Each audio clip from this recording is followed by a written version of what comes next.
বিচার দিন না আমরা তো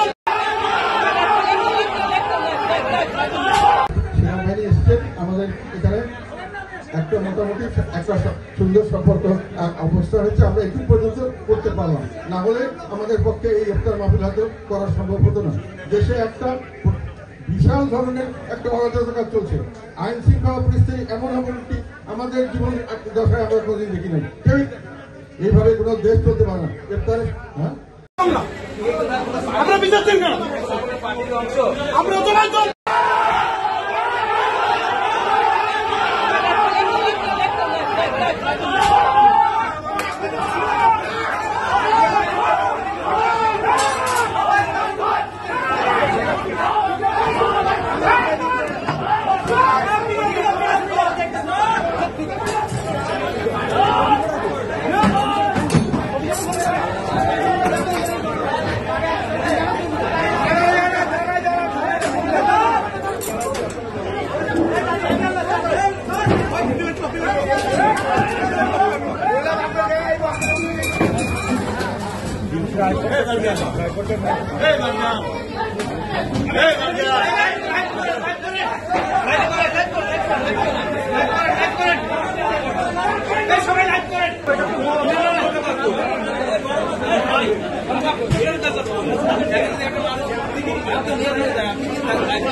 থানা বন্ধ